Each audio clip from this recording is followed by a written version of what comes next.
Welcome to the On Record podcast. This is a podcast where we speak with subject matter experts in a variety of industries where they are using and designing video and audio systems to support their organization's objectives. We are live at the IMSH conference here in San Antonio. My name is Mike Anzalone, and my co-host is Carmen. Hey, Mike. Carmen. Today, our guest is Ed Dukestein, also known as Duke. Duke is with NV5. And Duke, before we kind of get started with the conversation, tell us a little bit about yourself. I'm with NV5 Technology Acoustics. We'll get a little closer. I'm senior AV designer, specializing in medical simulation. I've been with the company 25 years. I've been doing medical simulation for 24 of those 25. So I've been doing this pretty long time. Can you tell us a little bit about the types of projects that you've worked on and that you do work on? Worked in the past somewhere in the neighborhood of 100 to 120 different simulation centers, dealing with medical schools, nursing schools, health education schools, interprofessional, also dealing with community outreach and stuff like that. So when a client comes to you, what is it that they're really looking to gain from the services that you can provide? Well, typically our initial client is an architect. So the architects look to team with us for the total technology package. So NV5 does more than just AV. We do data, we do security, surveillance, stuff like that. Also the acoustics as part of that, and lighting. So what they're looking at is they'll look at partnering with us or bringing us onto the team for doing that part of it, but also interfacing with the electrical engineers and the mechanical engineers to make sure electrical's in the right place, all the conduit and boxes are in the right places. Also making sure that there's enough cooling in the AV rack rooms and things like that, and we can help calculate all that. From my side of it, then we get involved with what the content, what the program is that they're going to do on that project. And if it includes MedSim, that's usually where I'm brought in to talk and bring that through. And I'll help design the spaces with the architect and the owner. And then from there, we move many times into designing the actual systems that go into the spaces. So that's when early on we'll get a feel for who they have been using, and if they haven't been using anybody, we are agnostic to some degree. So we'll bring you to the table. We'll bring the other manufacturers and players to the table to do demos and stuff, and let them choose the interface and the GUI that works well with their pedagogy. And then from there, like in a project where we have you guys on board, I'll work with you for building AV systems out to do what they want to accomplish with your system as the core. And if it turns out that they don't need all the extra bells and whistles and things like that, if it's a turnkey thing, then that can also happen that way as well. But we help offer the full breadth of AV that can go into a simulation space or a teaching space. 25 years is super impressive for your background and experience. In those 25 years, there is going to be trends and things that change. What's an example of something you've seen specific to your role within a medical simulation specification that you would want to call out as something that's new and on the rise that you've seen more of? New and on the rise. Well, there's the big buzzword AI and how that integrates with simulation and how that can help facilitators and instructors manage all the different data that they have to collect from the students and doing the testing and everything, and help them bring up the salient points that they can react with the student and do the debrief sessions and bring them up to speed where they may be lacking, or be able to call accolades to where they've excelled. Mm-hmm. Another big one is VR, I should say XR, VR, AR, all the above, mixed media, and then the ability to integrate that with what they're doing as far as with mannequins or with standardized patients or a blend. Seeing some of the early on indications that you may be able to overlay VR into an actual high fidelity room and map out everything in that room so that the students can see that in the goggles and then move on from there, as well as being able to capture that not only in the VR world, but to also capture video wise of the VR and as well as the students in the room, as well as the audio. And there's so many new technology solutions that you can implement that it's good that there's easy to use solutions out there too that are scalable and stable. Sure. And Duke, out of the hundreds of projects that you've worked on, when a client comes to you, what do they bring to the table that is going to lead to their success and success working with a firm like yourself? It's kind of a thing that some of the architects have taken in. I call it, tell me a day in the life. Mm-hmm. What do you do and what do you want to accomplish in those activities, and what is the outcome? What do you want to be able to come out of that with how you're going to approach the student, how you're going to teach, and how you move forward? And then it's my job to help apply the technology. We try to steer them away from the old buzzwords. Oh, we want 4K camera. We want this kind of No, don't tell me cameras. I'll work with you with the number of cameras and the number of angles that we typically recommend. It may be more, it may be less, depending on what the activities are. Mm-hmm. But the big thing is saying, tell me what you want to accomplish. What do you want to get out of this? And then I'll work with them on the technology and how to capture that and make that become a reality for them. On the flip side, what are some of the challenges that clients have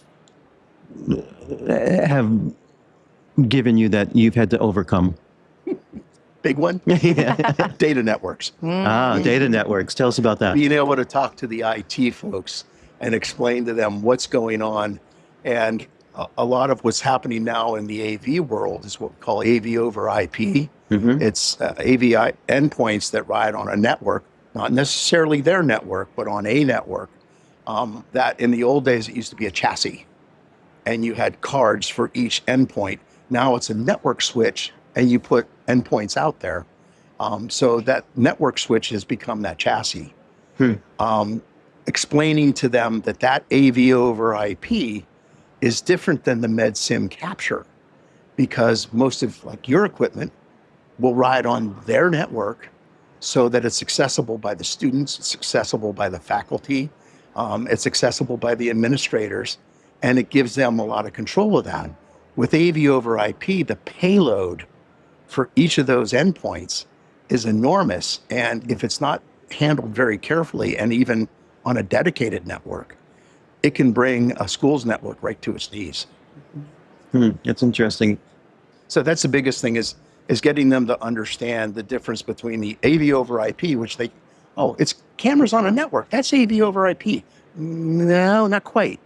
Medical simulation capture is usually a compressed format, where AV over IP is uncompressed or minimally compressed. So where your cameras might pull 100 megabits, each one of these endpoints is a gigabit. Wow. So you get 160 endpoints on a network. That's 160 gigabits of information flying around. That could drop a network to its knees if it's not specifically and dedicated to that purpose. I know some of the projects that you've involved us on are projects that, new construction, renovation projects where your client is looking out 5, 6+ years. So when you're working with them and you're designing a system, what's your thought process in terms of future-proofing that design that you're putting together? Especially since when we start working with the architects, there's not even lines on paper yet. They're developing the program. So you go through that whole process of figuring out what the building envelope is, then what rooms are and the spaces that they need to allocate to each of the things that the college or the client want to do. And then you work on actually designing the building and getting that put together. And then it's the systems. By the time we start a project and you get to the point where we're installing systems, could be 2 years, could be 4 years. So a lot of times what we do is we'll put in placeholders. And one of the big things that we like to do is do what we call delayed on the systems, so that we'll take current technology, knowing that in the future, that technology will be better for usually the same price, if not a little cheaper. So we'll design our budgets around current technology and then move forward as we're getting to that. And then we do what we call a delayed systems package, where the building is under construction. It's going to take a year, year and a half. Then we start doing systems. So we bring in you with your latest and greatest, and we're not trying to figure out what change orders need to be, because now, okay, we don't use that camera anymore. We use this camera, or this software has no longer this version. It's this version, and then that creates change orders. We try to go as late as possible so that when that system is installed, comes online, they've got as close to the latest and greatest as possible, so it minimizes that. So when you're designing these systems and they're going to be years out, you obviously working with the client, they have to have some sort of budget in mind, funding. Like how, as time goes on with these like long-term projects, how is that impacting the project, and how does that impact like the design of the project? It absolutely does. A lot of times they'll come to us with a budget in mind, and it's our job to design to that budget. If we feel that budget isn't quite where it should be based on what they want to accomplish, then we'll work with them and we do what we call a high-level opinion of probable cost early on in the project, again, based on current technology, but applying all the technologies that we feel need to be part of to accomplish their functionality. And then we'll work with that budget and then say, okay, this is what you need to do this. Is this a good price? Then we can work on there on working on VE, what we call value engineering, VE, to pull that price down if it's necessary. It may involve reducing some of the functionality that they originally wanted, because to accomplish that, there's a cost involved for that technology. How would you recommend a program's stakeholders or faculty get involved to share what they're looking for? Maybe a particular software they want to use. What is your advice to get a unified message out to a team like yours who's helping specify many different things and connect all of the dots on all the spokes of a wheel, if you will? What is your advice for a team that might have voices that aren't heard at the round table? Make sure early on that they talk to the architect that's involved, because like I said, we're usually under contract with the architect. Have the architect say, we want the NV5 folks there present so they can hear what's going on firsthand, and that bring the appropriate players, not necessarily the stakeholders, but the users at the end of it. Because a lot of times the stakeholders are the deans, the faculty people, the facility people, I should say. And sometimes the faculty and the end users don't get into that conversation. Bring everybody to the table, including the IT guys, the appropriate IT guys that can hear what we're talking about and make the decisions on how they're going to approach things. And then we can work on stages from there, refining that and going down and creating a final product. So Duke, here we are at the IMSH conference, the world's largest simulation conference. What is it that why are you attending, and what is it that you hope to gain from the conference? one of the things I've been talking about with folks recently is in getting other designers involved in medical simulation design. And any of our designers could design the AV systems that are involved with what goes behind all this. They can also talk to you folks and know how to talk to you about what's there's going. The trick is going here and hearing what all the medical technology is, the technology that we don't typically, as AV people, interface with, and knowing how to, number one, talk to them about how their product needs to interface with a capture system, but also learning all the technology and all the jargon that goes along with medical, so that we can talk to the doctors, we can talk to the nurses, and be able to understand what it is they're talking about, so we can turn it into technology. Gotcha. That's the biggest reason I've been coming here now for 10 or 12 years. And that's the biggest thing, is talking to like you folks, understanding what's new coming down the pike for capture systems, but then also seeing what's new with VR, what's new with AI, what's new with AR, what's new with mannequins. How are mannequins going forward?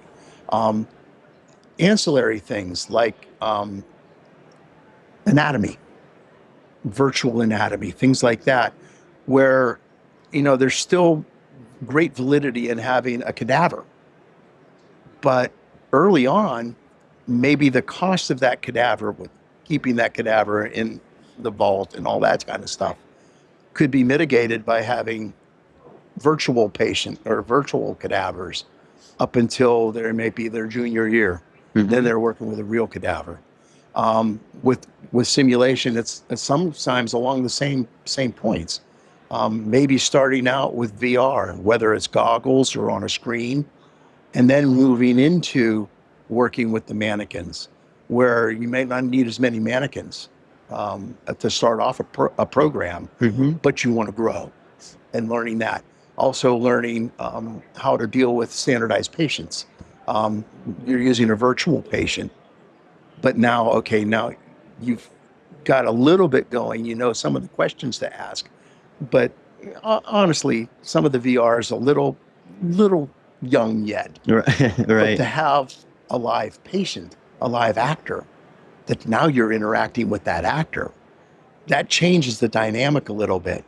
And some of the capture in that situation is not so much just capturing the student diagnosing and things, but what's the look on that student's face? What kind of pressure are they starting to show because they're talking to a real person? Some of that in the VR world doesn't show up. So that's why, even in some of the VR scenarios, I've opted to, suggest that we put cameras in there, because now you can see body posture, you can see body language, that even though the goggles aren't capturing that, now you see body language that the student's exhibiting while they're interacting. So you can start to see, are they under pressure? Is this something that's could be a pain point for them that they need to work on professionally, not just technically? Right. The power of AV. That's right. So before we wrap up, another question I have for you is, as you're learning the technology, what I kind of refer to as like an ecosystem of technology in simulation, how is that over the years that you've attended the conference? How has that technology impacted how you go about thinking about a design, for example? Or I'm looking at a room, how many cameras, what's the audio system? Again, how has this technology impacted that technology that you are designing? Honestly, it's not so much the technology that has impacted it. It's watching the end users and getting feedback from them on what are their pain points and how we can use your technology and additional AV to alleviate those pain points. So as your technology has improved, we've been able to add at the same time, AV technology has improved. So we marry that together and start to really approach what solving those pain points. And early on, I mean, my first one 24 years ago was VHS machines. Oh, what? I'm just kidding.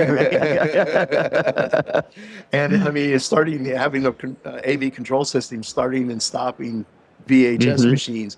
And I did 2 projects like that. And I said, there's got to be a better way.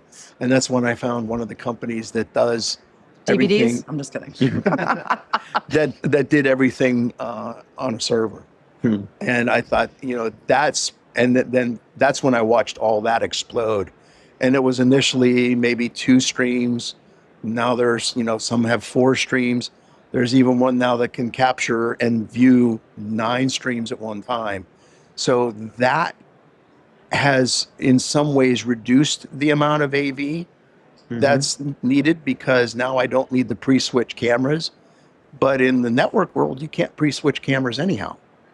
So the only pre-switching that we do would be for a high resolution input, like an HDMI, where if you have 4 streams, 3 of those are definitely cameras. No way around that. You're gonna do that. The 4th stream is that high resolution capture, and normally that's attached to patient vitals, right, or electronic medical records, so you can see the person entering the electronic medical records. But now, okay, I've got patient vitals and electronic medical records, and I may have a sonography machine come in. Yep. Now we've got the ultrasound, we got to pick that up. How do you get that into a system that may be limited by 4 streams? We pre-switch that to the HDMI input. The evolution of technology ends up reducing points of failure, and it's all a win in the end for the end user, being strategic with their budget and being strategic with how you get to the ultimate outcome, which is the success of that team. Just great. It's great to hear that shared objective. Yeah, definitely. So, Duke, before we wrap up, what would you like to share with our listeners? Get your technology folks involved early. And make it NV5. Well, Duke, how do they reach you if they need to get you directly in? It's NV5.com, NV5 Technology and Acoustics. So that is our division. NV5 is a huge company. They do all kinds of testing and all that stuff all across and building infrastructure. But our division is Technology and Acoustics. And if anybody's familiar from the old days, that is the old Sextant Group. So that is us in NV5's world. And that's what we do. Great. Well, we've been speaking with Duke from NV5. Thanks, Duke, for your time. This has been a really great conversation. Enjoy the rest of the conference. Thanks, you too. And hope to see you soon. Absolutely. All right. Take care. Thank you. On Record is a podcast presented by Intelligent Video Solutions, hosted by Mike Anzalone and Andy Simmons, and produced by Kyle Shellstad. Find us online at ipivs.com/onrecord and on social media at Intelligent Video Solutions.